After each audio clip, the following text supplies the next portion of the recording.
Salam, selamat pagi Bapak Ibu sekalian. Dalam ibadah pagi, doa pagi hari ini, sebelum kita masuk dalam pokok-pokok doa, mari kita renungkan firman Tuhan terambil dari kitab Matius. Pada pagi hari ini firman Tuhan terambil di kitab Matius pasal 18, ayat yang 21 sampai ayat yang ke-35. Firman Tuhan terambil dari kitab Matius 18 hari ini, ayat 21 sampai 35. Demikian firman Tuhan yang akan saya bacakan. Perumpamaan tentang pengampunan. Kemudian datanglah Petrus dan berkata kepada Yesus, "Tuhan, sampai berapa kali aku harus mengampuni saudaraku jika ia berbuat dosa terhadap aku? Sampai 7 kali kah?" Yesus berkata kepadanya, "Bukankah aku berkata kepadamu bukan sampai 7 kali, melainkan sampai 70 kali 7. Sebab hal kerajaan surga seumpama seorang raja yang hendak mengadakan perhitungan dengan hamba-hambanya. Setelah ia mengadakan perhitungan itu, dihadapkanlah kepadanya seorang berhutang 10.000 talenta. Tetapi karena orang itu tidak mampu melunaskan hutangnya, raja itu memerintahkan supaya ia dijual beserta anak istri dan segala miliknya untuk pembayaran hutangnya. Maka sujudlah hamba itu menyembah dia, katanya, 'Sabarlah dahulu, segala hutangku akan kulunasi.' Lalu tergeraklah hati raja itu oleh belas kasihan akan hamba itu, sehingga ia membebaskan dan menghapuskan hutangnya. Tetapi ketika hamba itu keluar, ia bertemu dengan seorang hamba yang lain berhutang 100 dinar kepadanya. Ia menangkap dan mencekik kawan itu, katanya, 'Bayar hutangmu.' Maka sujudlah kawan itu dan mohon kepada, 'Sabarlah dahulu, hutangku itu akan kulunasi.' Tetapi ia menolak dan menyerahkan kawan itu ke dalam penjara sampai dilunaskannya hutangnya.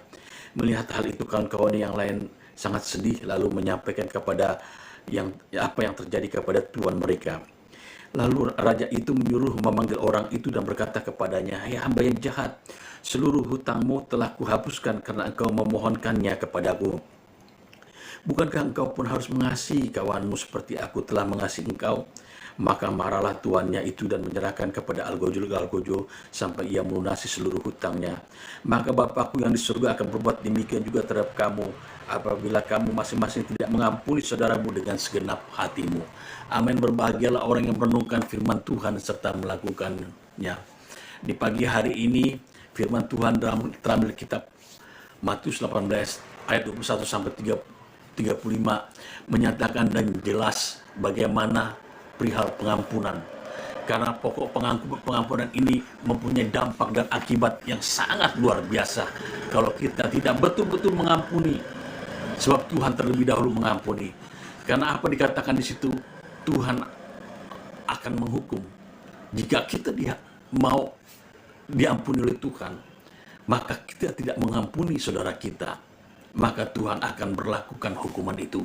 Tetapi kalau kita punya hati yang baik, mau mengampuni dan percaya Tuhan telah mengampuni, maka utang segala dosa kita pun dihapuskannya. Demikianlah ayat firman Tuhan yang mengatakan tadi. Daud, dia bagaimana tahu sangat keselnya terhadap Saul ketika dia dikejar-kejar untuk dibunuh. Bukankah Daud telah membela bangsanya hanya karena kecemburuan bahwa Daud telah bisa membunuh musuh berlaska-laska, sedangkan Saul beribu-ribu keirian hati. Tetapi apa yang Daud katakan? Pada saat waktu tepat dia bisa membunuh Saul, dia tidak lakukan, atau berbuat jahat kepada Saul, tidak. Karena Daud berkata, "Aku tidak akan melakukan suatu tindakan bodoh." Sebab Saul orang yang telah diurapi Tuhan. Berarti Daud mengampuni Saul sangat luar biasa. Bapak Ibu sekalian, dia dikejar-kejar untuk dibunuh, tetapi pada saat waktu yang tepat untuk melakukan balasan, dia tidak lakukan balasan. Dan karena Daud di mata Tuhan mempunyai hati seperti Tuhan, dia diampuni Tuhan, dia mau mengampuni Saul, maka kerajaannya diberikan kepada Daud. Demikian kita. Matius tadi mengatakan, kita Matius 18, Petrus bertanya, "Tuhan, bagaimana kalau kami mengampuni orang 7 kali kah?" Tuhan bilang tidak. 70 kali 7 berlipat-lipat kali ganda. Berarti apa? Lupakan kesalahan orang. Lupakan kau sakit hati sama orang. Lupakan engkau kecewa kepada orang. Lupakan kalau orang berbuat jahat kepadamu. Karena kebaikan Tuhan akan datang kepadamu. Raja ini berkata kepada seorang yang berutang 10.000 dinar. Dia tidak bisa. Memang kita tidak akan bisa diampuni selain oleh Yesus Kristus Tuhan. Oleh darah yang ditumpahkan 2000 tahun yang lalu. Karena itulah jalan yang utama bagi kita supaya kita bersekutu dengan Allah Bapa yang di surga. Karena jalan itulah 2000 tahun yang lalu di atas Kalvari, 2000 tahun yang lalu pengampunan segala dosa, dibuangkannya kita ke tubir-tubir laut, dihapuskannya segala dosa kita dan dilupakan. Masakah kita kecewa dengan saudara kita kecewa dengan tetangga kita kecewa dengan teman-teman yang telah menipu kita, yang menyakiti kita. Kita harus membalaskannya. Tidak perlu. Karena Tuhan Yesus berkata, Raja ini akan membalaskannya berlipat kali ganda jika kita melakukan hal demikian. Tapi sebaiknya kalau kita mengampuni, maka kita dimerdekakan, kita dibebaskan. Hal pengampunan ini sangat penting Bapak Ibu sekalian. Bukan saja kita akan memperoleh berkat, kita akan memperoleh kesembuhan, kita akan memperoleh mukjizat, kita akan memberikan berkat-berkat Tuhan kalau kita mau mengampuni orang yang bersalah kepada kita. Tuhan Yesus seringkali mengajar, kalau sebelum kau berdoa, cek dulu isi hati nuranimu, cek dulu apakah kau telah melakukan suatu kesalahan kepada orang, berbuat salah, berdosa kepada orang, ampuni. Atau orang telah melakukan kesalahan kepadamu, ampunilah. Sama seperti Bapamu yang di surga dikatakan, dia berbuat baik kepada orang jahat maupun kepada orang baik, ampuni. Barulah kau datang untuk berdoa. Di pagi hari ini, benar, kalau kita melihat berkat Tuhan yang melimpah, kalau kita melihat mujizat Tuhan terjadi bagi kehidupan kita, kita ikuti firman Tuhan. Kita mau mengoreksi diri pikiran hati kita. Kita mau mengampuni orang yang telah mengecewakan kita. Kita mau mengampuni orang yang telah mencuri kebaikan kita. Kita mau mengampuni, mengasihi mereka yang telah melakukan penindasan terhadap kita, atau mereka yang tidak baik kepada kita. Dengan cara kita mengampuni, maka kita telah memperoleh pengampunan dari Tuhan, memperoleh pengampunan dari Maha Kuasa. Maka apa yang terjadi? Maka berkat kita luar biasa akan terjadi. Suatu ketika ada seorang hamba Tuhan bersaksi. Pada saat kesaksian itu dia cerita, dia mendoakan seorang yang sakit luar biasa, seorang anak remaja. Dia tidak bisa melakukan apa-apa, lumpuh. Lalu sebelum didoakan, dikonselinglah anak remaja ini. Mengapa dia mengalami hal yang demikian? Lalu dia bercerita bahwa dia kecewa sekali terhadap orang tuanya. Dia kecewa sekali mengapa dia dilahirkan demikian, ditinggalkan orang tuanya. Dia kecewa sekali dia hidup tinggal dengan orang yang tidak mengasihi dia. Jadi karena tekanan batin yang luar biasa dan sakit hati itu, akhirnya dia mengalami hal yang broken heart, frustasi. Dia coba dengan mencari kesenangan ke dunia malam, narkoba, dan hal-hal yang lain yang tidak pantas. Dan akhirnya mengalami sakit lumpuh. Akhirnya hamba Tuhan ini berkata, maukah engkau mengampuni semua yang telah berbuat kepadamu?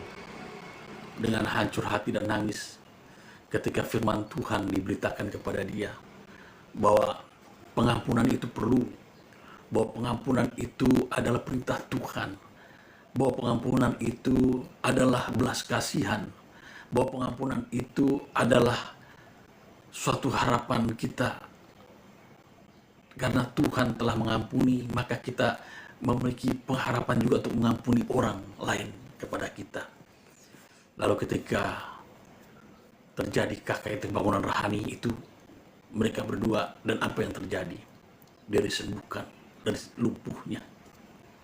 Dengan derai air mata dia mau mengampuni. Dia berkata, Tuhan Yesus, terima kasih, pengampunanmu lebih besar daripada hal yang aku telah perbuat. Demikianlah ayat tadi mengatakan Bapakmu yang di surga akan mengampunimu. Kalau engkau mengampuni, mau mengampuni orang yang telah berbuat kesalahan kepadamu, mengecewakanmu, ngapain kita bawa persoalan itu sampai nggak bisa tidur, mimpi?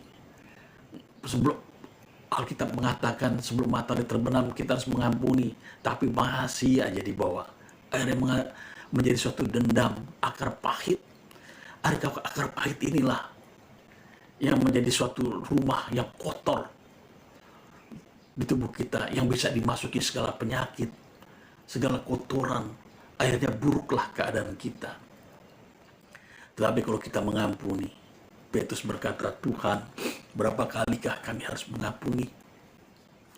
Bukankah 77 kali? Tuhan berkata tidak, 70 kali 7.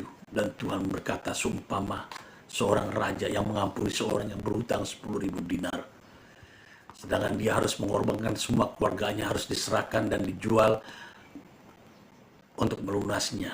Belum tentu itu pun lunas. Tetapi karena dia minta pengampunan raja ini, Alkitab katakan, maka raja ini pun mengampuninya dengan tulus dan ikhlas, bahwa dia bebas dari segala hutangnya. Tetapi ketika dia keluar, dia teringat yang punya orang yang punya hutang 100 dinar. Kecil, 100 dinar. Lalu dia menghukum orang itu begitu dahsyatnya, mengerikannya sampai masukkan orang itu ke penjara. Karena peristiwa itu terdengarlah cerita, sampailah kepada raja. Dan raja itu memanggil orang itu yang tadi berutang 10.000 dinar, dibebaskannya. Lalu apa dikatakannya? Bukankah aku telah mengampunimu dengan begitu tulus dan ikhlas? Masakah engkau tidak mengampuni orang yang memiliki hutang 100 dinar, sedangkan kau berutang aku 10.000 dinar? Maka apa yang terjadi? Dimasukkannya ke penjara dan disiksa algojo. Ngapain kalau kita hidup untuk disiksa dengan sakit penyakit? Ngapain kita hidup disiksa dengan persoalan-persoalan dunia ini dan pergumulan dasar? Rumusnya, kalau kita beserta dengan Tuhan, kalau kita mau mengampuni, kita nggak kecewa dengan diri kita, kita mengampuni diri kita, bahwa kita akan dapat berkat Tuhan selanjutnya dan selanjutnya, bahwa kita akan disembuhkan, bahwa kita akan dipulihkan, bahwa kita akan diperdamaikannya lewat permohonan pengampunan. Maka doa kita tidak terhalang, Bapak Ibu sekalian. Doa kita tidak akan terhalang, tidak terhambat. Karena hati nurani kita ini akan berkata, cek dulu sebelum kita menghadap Bapa yang Maha Mulia, pencipta langit bumi, alam semesta. Apakah kita telah mengampuni istri kita, mengampuni diri kita, mengampuni anak-anak kita, mengampuni suami kita, mengampuni orang yang telah berbuat salah kepada kita, mengampuni lawan-lawan politik, lawan-lawan organisasi, lawan-lawan pekerjaan, kompetitor segala macam. Kadang hal demikianlah Tuhan tuntut, supaya kita ada sebagaimana ada. Tuhan melihat kita, hati kita. Tuhan tidak melihat parasnya. Tuhan berkata kepada Samuel, janganlah kau lihat parasnya, tapi aku melihat hatinya. Jadi pusat perhatian Tuhan dalam kita masuk doa pagi ini adalah hati kita. Hati kita dilihat Tuhan. Jika kita berdoa, sebelum kita berdoa menghadap Dia yang Maha Kudus, Maha Mulia di tahta kerajaan surga, pencipta langit bumi alam semesta, hati kita yang dilihat dulu. Dan hati nurani kita akan berkata, kita belum bisa mengampuni orang yang lain, maka cepatlah, doakanlah, Tuhan, aku mengampuni orang itu, aku mengasihinya, walaupun dia telah berbuat jahat. Baliklah lalu kepada Tuhan dan berdoalah. Saya percaya berkat Tuhan melimpah ruah, sebab kasih setia Tuhan besar dan baru setiap hari, besar rahmatnya.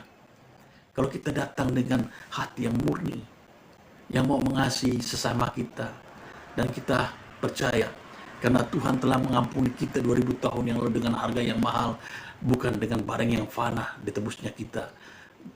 tapi dengan darah yang ditumpahkan bagi kita, maka kita percaya pengampunan itu berlaku juga kalau kita mengampuni diri kita, mengasihi sesama kita, mengasihi kita, dan mengasihi semua. Maka kita hidup dimerdekakan. Amin. Kiranya pagi hari ini, sebelum kita masuk dalam pokok-pokok doa, marilah kita angkat pujian sejauh timur dari barat. Sejauh timur dari barat, kau melemparkan dosaku. Tiada kau ingat lagi kesalahan.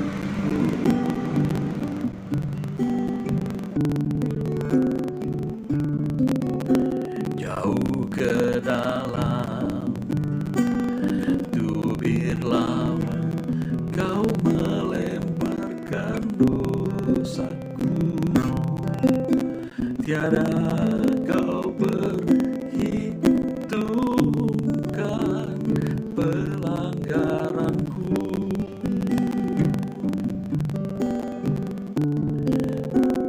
Betapa besar kasih pengampunanmu, Tuhan. Tak kau pandang hina hati yang hancur.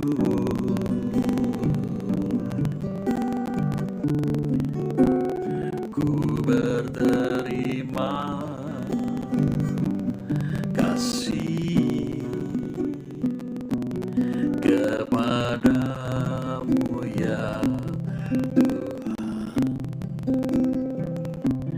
Pengampunan yang kau beri, pulihkanku. Bapa kami yang berada di surga, terima kasih untuk firman-Mu yang mengingatkan kami bahwa selama kami hidup, sebelum kami menghadap Tuhan, sebelum kami berdoa, sebelum kami mengasihi Tuhan yang sangat luar biasa adalah mengoreksi diri kami.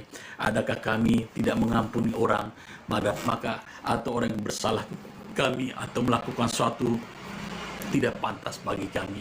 Pagi hari ini Tuhan, kami melepaskan pengampunan, kami melepaskan kasih yang daripada Tuhan, kasih yang luar biasa bagi kehidupan kami, dan kasih yang agape, kasih yang tidak terbatas. Kami mengampuni orang telah yang melakukan dosa kepada kami, mungkin yang mereka yang telah menyakiti kami mengampuni, mungkin yang telah mengecewakan kami, mungkin juga mereka yang telah melakukan sesuatu yang tidak pantas bagi kami, dan kami anggap pada pagi hari ini Engkau telah melunasi segala dosa kami di atas Bukit Curjuta 2000 tahun yang lalu. Maka kami pun mengampuni mereka yang telah menyakiti kami, supaya kami berjalan dengan Engkau, supaya kami dapat anugerah-Mu, supaya kami dapat disembuhkan di pagi hari ini, supaya kami dilindungi, dipelihara Engkau, bahwa Engkau menyertai kami. Bapa yang Maha Kudus, Bapa, di dalam nama Yesus Kristus Tuhan, berkatilah kami pada hari ini, bidiklah kami pada jalan kebenaran, taruhlah firman-Mu supaya kami menjadi pelita-pelita bercahaya yang telah diterangi oleh Yesus untuk menjangkau jiwa-jiwa. Biarlah kami pada pagi hari ini Bapa menjadi berkat, saluran berkat-Mu bagi mereka yang membutuhkan bagi kami. Bapa dalam surga, terima kasih. Biarlah Tuhan pagi hari ini, jika kami ada yang sakit di pagi hari ini, di rumah sakit, di rumah-rumah, hamba-Mu berdoa dalam nama Yesus, 2 orang saat besar kasih doa itu, maka demi nama Yesus mereka yang sakit pagi hari ini disembuhkan, dipulihkan. Demi nama Yesus kami semua menerima kesembuhan. Terima kasih begitu ya, punya pergumulan beban hidup, beban masalah kepicikan hidup, beban rumah tangga, jodoh, keuangan. Maka demi nama Yesus Tuhan berkata, marilah kepadaku yang letih sebelum berat, aku akan berikan kelegaan, kelepasan bagimu. Mintalah akan diberi, ketuk pintu akan dibukakan, cari akan mendapatkan. Maka demi nama Yesus berkat itu dicurahkan, dan damai sejahtera, anugerah, jalan keluar, kelepasan, kelegaan dicurahkan hari ini. Bapa, peliharalah kami seperti biji mata-Mu, jalan Jalanlah bersama dengan kami, lindungi kami dengan darah Kristus. Biarlah Tuhan hari ini kami menerima berkat-Mu, terlebih mereka yang menerima Yesus Tuhan pagi hari ini.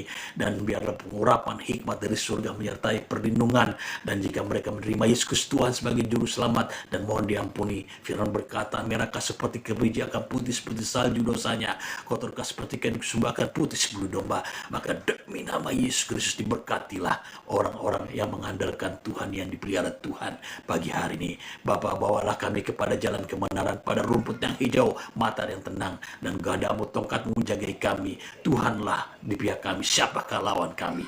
Bagimu segala puji, hormat, dan syukur di dalam namamu yang mulia, nama di atas segala nama, di dalam nama Tuhan Yesus kami berdoa dan syukur. Haleluya, amin. Tuhan memberkati. Selamat beraktivitas Bapak Ibu sekalian. Saya Pendeta Horas Sombing. Selamat sampai jumpa di hari Selasa jam 5. Salam, haleluya.